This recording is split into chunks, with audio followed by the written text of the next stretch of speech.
بسم الله والصلاة والسلام على رسول الله وعلى آله وصحبه وسلم تسليما كثيرا وبعد السلام عليكم أحبتي في الله. Chers frères et chers sœurs en islam, comme vous voyez, Inch'Allah, aujourd'hui, on va essayer d'enregistrer notre premier cours sur l'initiation à la lecture du Saint-Coran. Donc, comme vous le savez, il est impératif, indispensable et nécessaire de connaître l'alphabet de chaque lettre avant de pouvoir commencer à lire et à écrire dans cette dernière. C'est pourquoi nous avons jugé utile de commencer avec l'alphabet arabe, comme vous le voyez. En arabe, nous avons 28 lettres. Si on compte avec alif, alors on aura 29 lettres. Ces 29 lettres-là, c'est avec cela que le Coran a été descendu. Donc, nous allons essayer aujourd'hui de les lire et s'il y a du temps, on va essayer encore de les lire avec la voyelle Al-Fatha. Et la leçon prochaine, Inch'Allah, on va commencer à situer les points d'articulation de chaque lettre. Sans trop tarder, on va commencer à les lire. Al-Huruf Al-Hija. Alifun A Ba Ba'un Ta'un Tha'un Jimun Ha'un Ha'un Kha'un Dalun ذال راء زين سين شين صاد ضاد طاء ظاء عين غين فاء قاف قاف كاف لام ميم نون هاء Waoun, Yaoun. Comme vous le savez, il est très important de les connaître et de connaître leur point d'articulation. C'est uniquement à travers cela qu'on arrivera à faire une lecture propre et correcte du Saint-Coran. Comme Allah le Très-Haut a recommandé à son prophète sallallahu alayhi wa sallam dans le Coran.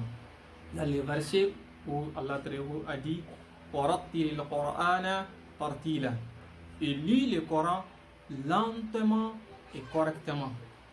Donc, on ne peut pas les lire lentement et correctement sans passer par connaître les points de sortie de chaque lettre.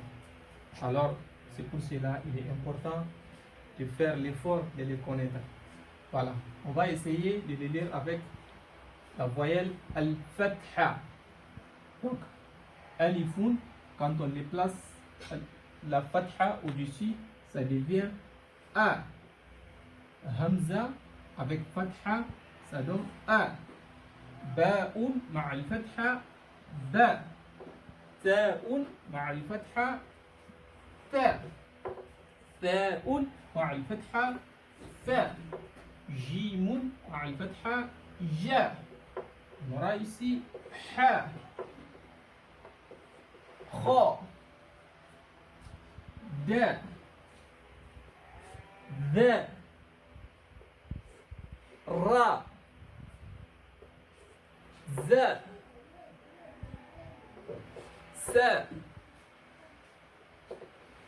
شاء صاد avec la voyelle al-fatha ça donne sa ضاد on aura ضاء si طاء on aura طاء ضاء, on aura ضاء.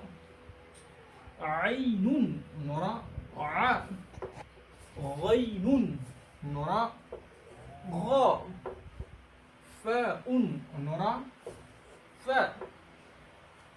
Et قاف, on aura قا. Et كاف, ça devient كا. لام, on aura لا. Et ميم, on aura ما. Et نون, on aura na. هاء, on aura ha. Waoun, on aura wa. Et enfin, yaoun, ça devient ya. Voilà donc le huruf al-hija ma'a la voyelle al-fatha. Donc, avant de continuer avec la voyelle al-kasra, avec la voyelle al-dhamma, nous allons beaucoup nous accentuer sur l'exercice des al-huruf ma'a al-fatha pour que nous arriverons à lire des syllabes et des mots. Ensuite, on va continuer avec la voyelle al-kasra. Mais avant d'arriver là, Inch'Allah, la leçon prochaine se portera sur les points d'articulation. Comme vous le savez, en arabe, nous avons 17 points d'articulation. Mais il y a une divergence des savants. Il y a ceux qui ont dit que c'est 14, d'autres ont dit que c'est 16. Mais nous allons nous pencher sur l'avis qui disait qu'il y a 17 al-makharij al-huruf, les points d'articulation. L'imam Jazari, lui, il fait partie de ceux qui voient que c'est 17 points d'articulation, al-makharij al-huruf. Ces 17 points d'articulation sont regroupés en 5 principaux groupes de phonation.